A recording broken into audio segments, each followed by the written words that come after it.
نحمده ونصلي على رسوله الكريم أما بعد فأعوذ بالله من الشيطان الرجيم بسم الله الرحمن الرحيم ما سلككم في سقر قالوا لم نكن من المصلين ولم نكن نطعم المسكين وكنا نخوض مع الخائضين صدق اللہ العظیم۔ میرے بھائیوں، ایک وقت تھا ہر انسان کچھ نہیں تھا، مٹی کے ذرات تھے، جس کو پھونک دیا جائے تو اڑ جائے، جس کو جھاڑ دیا جائے تو گر جائے، لیکن اللہ تعالیٰ نے انہی مٹی کے ذرات سے کھانے پینے کی چیزیں اور غذائیں بنائیں، اور پھر انہی غذاؤں سے ایک ایسا ناپاک گندا قطرہ بنایا، ایسا ناپاک قطرہ جو کپڑے میں لگ جائے تو بغیر دھوئے پاک نہیں ہوتا۔ اللہ تعالیٰ نے اسی قطرے سے انسان کی شکل میں بنا کر دیکھنے، بولنے اور سمجھنے کی صلاحیت دے کر اور طاقت دے کر اس کو دنیا میں پیدا فرمایا۔ میرے دوستوں، اگر اللہ تعالیٰ ہمیں یہ دو آنکھ نہ دیتے تو ہم اندھے ہوتے، نہ ہی ہم کوئی چیز دیکھ پاتے۔ اگر اللہ تعالیٰ ہمارے عقل کو، دماغ کو صحیح سالم نہ بناتے تو ہم چلتی پھرتی لاش کی طرح ہوتے، ہماری کوئی حیثیت نہ ہوتی۔ اگر اللہ تعالیٰ ہمارے ہاتھ پیر کو صحیح سالم نہ بناتے تو ہم لولے لنگڑے دوسروں کا محتاج بن کر زندگی گزارتے۔ اگر اللہ تعالیٰ یہ زمین نہ بناتے تو ہم کس پر چلتے، ہم اپنا غلہ کہاں اگاتے، پھر تو ہم بھوکے مر جاتے۔ اگر اللہ تعالیٰ یہ ہوا نہ بناتے تو ہم کس چیز سے سانس لے کر زندہ رہتے۔ اگر اللہ تعالیٰ آج بھی ہوا کو حکم دے دے کہ اے ہوا، جب تک میں حکم نہ دوں تم کسی کے ناک میں مت جانا، 5 منٹ بھی نہیں گزرے گی، نہ جانے کتنے لاشوں کا ڈھیر لگ جائے گا۔ اللہ تعالیٰ ایک سانس میں ہر انسان پر 2 مہربانیاں کرتے ہیں، ایک اندر سے باہر لے جاتے ہیں اور ایک باہر سے اندر لے جاتے ہیں۔ اگر اللہ تعالیٰ باہر والی سانس کو باہر ہی روک دے تب بھی انسان مر جائے گا، اگر باہر والی اندر جائے مگر اندر والی باہر نہ جائے تب بھی انسان مر جائے گا۔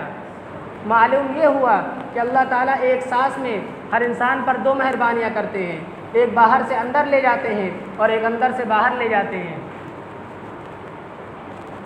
میرے بھائیوں، اللہ تعالیٰ کا ہمارے اوپر اتنے احسانات ہیں تو چاہیے تو یہ تھا کہ ہر وقت ہماری زبان اس کے شکر میں، ہمارا دل اس کے ذکر میں مشغول رہتا۔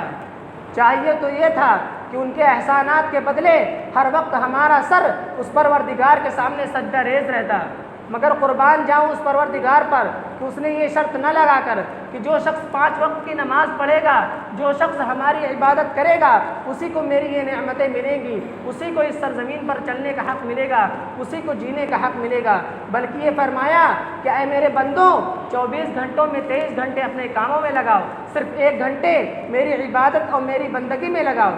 میں کل قیامت کے دن نہ ہی تم سے اپنی کسی نعمتوں کا حساب لوں گا اور نہ ہی تمہیں کسی قسم کے عذاب میں مبتلا کروں گا۔ جو شخص 5 وقت کی نماز پڑھتا ہے، اللہ تعالیٰ کی عبادت کرتا ہے، تو گویا کہ وہ دن بھر میں اپنی 5 نعمتوں کا شکریہ ادا کرتا ہے۔ دیکھنے کی طاقت، بولنے کی طاقت، سمجھنے کی طاقت، ان سب کا اللہ تعالیٰ سے شکریہ ادا کرتا ہے۔ لہٰذا ایسا شخص جو اپنے رب کو رب مان کر، اپنے مالک کو مالک مان کر، اس کی اپنے دل سے تعظیم کرتے ہوئے 5 کی نمازوں کے وقت اپنا سر اور ماتھا اس پروردگار کے سامنے ٹیکتا ہے تو اللہ تعالیٰ کو ایسے شخص سے پیار آ جاتا ہے، اس کی رحمت اس بندے کو اپنے آغوش میں لے لیتی ہے، آسمان سے فرشتے اتر آتے ہیں اور اس کے ساتھ نماز میں شامل ہو جاتے ہیں۔ جب وہ دعا کرنے لگتا ہے تو فرشتے اس کی دعا پر آمین کہتے ہیں۔ جب وہ نہایت پرسکون اطمینان کے ساتھ نماز سے فارغ ہو جاتا ہے تو اللہ تعالیٰ جنت کے ایک فرشتے کو حکم دیتے ہیں کہ جاؤ جنت کے ایک دریا میں غوط لگاؤ۔ جب وہ فرشتہ جنت کے دریا میں غوط لگا کر نکلتا ہے تو اس کے پنوں سے جتنے پانی کے قطرے ٹپکتے ہیں اتنی نیکیاں اس کے نامہ اعمال میں لکھ دی جاتی ہیں۔ میرے بھائیوں، جو شخص 5 وقت کی نماز پڑھتا ہے، اللہ تعالیٰ کی عبادتیں کرتا ہے تو اللہ تعالیٰ اس کو دنیا میں 5 قسم کی نعمتوں سے نواز دیتے ہیں، اس کو آسان اور بابرکت رزق عطا کرتے ہیں، اس کی عزت اور محبت لوگوں کے دلوں میں ڈال دیتے ہیں، اس کے چہرے کو پر نور اور باوقار بناتے ہیں، پریشانی اور مصیبت کے وقت اس کی ایسی جگہ سے مدد کرتے ہیں جس کو وہ سوچ بھی نہیں سکتا۔ اور جب وہ دنیا سے رخصت ہونے لگتا ہے تو اللہ تعالیٰ اس کی 5 طرح سے کرام فرماتے ہیں، اس کو موت کی سختی سے بچا لیتے ہیں، اس کو قبر کے عذاب سے محفوظ رکھا جاتا ہے۔ کل قیامت کے دن اس کا نامہ اعمال اس کے داہنے ہاتھ میں دیا جائے گا، پل صراط سے وہ بجلی کی طرح گزر جائے گا، اس کو بلا حساب و کتاب جنت میں داخل کر دیا جائے گا۔ جو شخص 5 وقت کی نماز نہیں پڑھتا ہے تو اللہ تعالیٰ اس کو دنیا میں یہ سزا دیتے ہیں کہ پریشانی اور مصیبت کے وقت اس کی مدد نہیں کرتے، اس کی دعائیں قبول نہیں کرتے، سخت بھوک اور پیاس ہونے کی حالت میں اس کو موت آتی ہے، اس کو مرتے وقت کلمہ بھی نصیب نہیں ہوتا ہے۔ ایک حدیث میں آتا ہے کہ قبر ہر دن 70 مرتبہ یہ آواز لگاتی ہے کہ اے زمین پر رہنے والوں انسانوں، کان کھول کر سن لو، میں تنہائی کا گھر ہوں، میں کیڑے اور مکوڑے کا گھر ہوں، میں سانپ اور بچھوؤں کا گھر ہوں۔ جو شخص نماز نہیں پڑھتا تو زمین بھی اس سے پناہ مانگتی ہے۔ چنانچہ کتابوں میں ایک واقعہ لکھا ہے کہ ایک مرتبہ ایک بوڑھی عورت حضرت عمر فاروق رضی اللہ تعالیٰ عنہ کے بارگاہ میں حاضر ہوتی ہے اور یہ مطالبہ کرتی ہے کہ امیر المؤمنین، میں گھڑے میں تیل لے کر جا رہی تھی، اچانک وہ ٹھوکر لگنے کی وجہ سے گر گیا اور زمین نے اس تیل کو چوس لیا ہے۔ تو حضرت عمر فاروق رضی اللہ تعالیٰ نے ایک پرچہ لیتے ہیں، اس پرچے پر کچھ لکھ دیتے ہیں اور اس بڑھیا سے کہتے ہیں جاؤ اس پرچے کو وہیں پہ پھینک دو جہاں پہ تمہارا تیل گر گیا ہے۔ تو بڑھیائی ایسا کرتی ہے، وہ پرچے کو لے کر اسی جگہ پہ پھینک دیتی ہے جہاں پہ اس کا تیل گر جاتا ہے، تو زمین اس کا فوراً تیل نکال دیتی ہے۔ تو لوگ حیرت زدہ رہ جاتے ہیں، آخر یہ کیا ماجرا ہے؟ جب لوگ اس پرچے کو اٹھا کر دیکھتے ہیں تو اس پر لکھا ہوا ہوتا ہے کہ اے زمین، اگر تو اس بڑھیے کا تیل نہیں اگلے گی، میں تجھ میں ایسے شخص کو دفن کروں گا جو نماز نہیں پڑھتا ہے، جو شراب پیتا ہے۔ جو شخص نماز نہیں پڑھتا تو زمین بھی اس سے پناہ مانگتی ہے۔ ہمیں اس عبرت ناک واقعے سے نصیحت حاصل کرنی چاہیے کہ جو شخص نماز نہیں پڑھتا تو زمین بھی اس سے پناہ مانگتی ہے۔ چنانچہ جب قبر کے اندر کوئی بے نمازی رکھا جاتا ہے تو قبر اس سے کہتی ہے کہ جتنے لوگ زمین پر چلتے تھے مجھے سب سے زیادہ تجھ سے دشمنی تھی۔ پھر قبر اس کو اس طرح سے دباتی ہے کہ اس کی ایک پسلیاں دوسرے پسلیوں میں گھس جاتی ہے اور اس کے اندر ایک ایسا فرشتہ داخل ہوتا ہے کہ اس کے لمبے لمبے دانت ہوتے ہیں اور بال ہوتے ہیں۔ جب اس کو مارتا ہے تو وہ 70 ہاتھ زمین کے اندر دھس جاتا ہے، پھر اس کو نکالتا ہے، پھر اس سے کہتا ہے تو نے فجر کی نماز کی قضا کی تھی، مجھے حکم ہے کہ میں تجھے ظہر تک مارتا رہوں۔ پھر اس سے کہتا ہے جب ظہر کی نماز کا وقت آ جاتا ہے تو پھر اس سے کہتا ہے تو نے ظہر کی نماز کی قضا کی تھی، لہٰذا مجھے حکم ہے کہ میں تجھے عصر تک مارتا رہوں۔ اسی طرح قیامت تک مارتا رہے گا۔ پھر کل قیامت کے دن اللہ تعالیٰ تمام انسانوں سے کہے گا کہ تم سجدے میں گر جاؤ۔ جو شخص نماز پڑھا کرتا تھا، اللہ تعالیٰ کی عبادتیں کیا کرتا تھا، فوراً سجدے میں گر جائے گا، اور جو شخص نماز نہیں پڑھا کرتا تھا وہ سجدے میں جانا چاہے گا لیکن وہ سجدے میں نہیں جا پائے گا، اس کی کمر تختے کی طرح سخت ہو جائے گی۔ پھر اللہ تعالیٰ کہے گا کہ تم کیوں نماز نہیں پڑھا کرتے تھے؟ وہ کہے گا اللہ تعالیٰ آپ نے مجھے اتنی بڑی حکومت اور سلطنت دی تھی، اس کا اتنا زیادہ کام تھا کہ مجھے نماز پڑھنے سے فرصت نہیں ملا، میں کس وقت نماز پڑھتا؟ تو اللہ تعالیٰ کہے گا حضرت داؤد حضرت سلیمان علیہ السلام کو بلایا جائے۔ جب حضرت داؤد حضرت سلیمان علیہ السلام اللہ تعالیٰ کے بارگاہ میں حاضر ہوں گے تو اللہ تعالیٰ کہے گا دیکھو آخر یہ بھی تو بادشاہ تھے، تم سے زیادہ حکومت ان کی بلسنت اور چوڑی تھی، لیکن باوجود اتنی بڑی حکومت اور سلطنت کے انہوں نے کبھی بھی اپنی زندگی میں نماز نہیں چھوڑی، کبھی بھی یاد الہی سے غافل نہیں رہے۔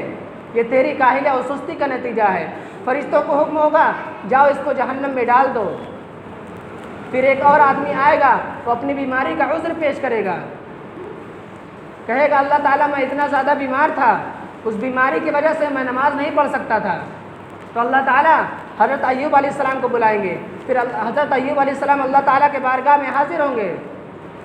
پھر اللہ تعالیٰ کہے گا دیکھو یہ بھی تو بیمار تھے، برسوں تک بیمار رہے، بوڑھے تک بیمار رہے، لیکن کبھی بھی اپنی زندگی میں نماز نہیں چھوڑی، کبھی بھی یاد الہی سے غافل نہیں رہے۔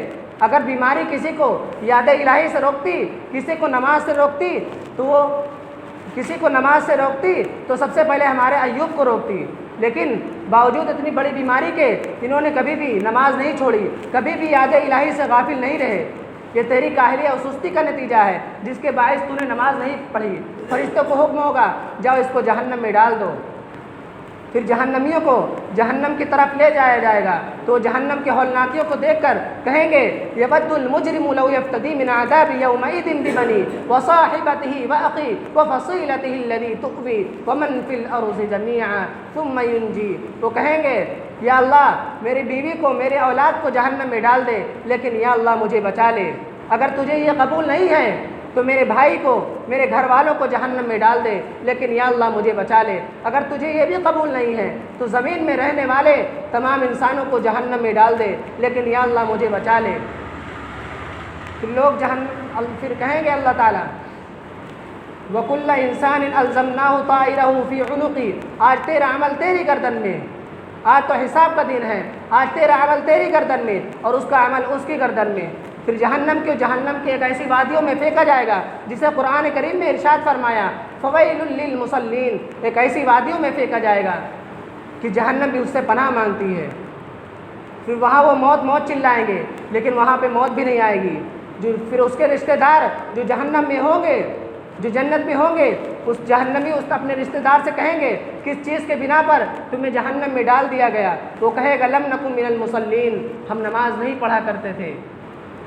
میرے بھائیوں نماز پڑھو اس سے پہلے کہ ہماری نماز پڑھی جائے. کام سے کہو کہ مجھے نماز پڑھنی ہے، نماز سے نہ کہو کہ مجھے کام کرنا ہے. اللہ تعالیٰ ہمیں ان باتوں پر عمل کرنے کی توفیق عطا فرمائے. آمین. وآخر دعوانا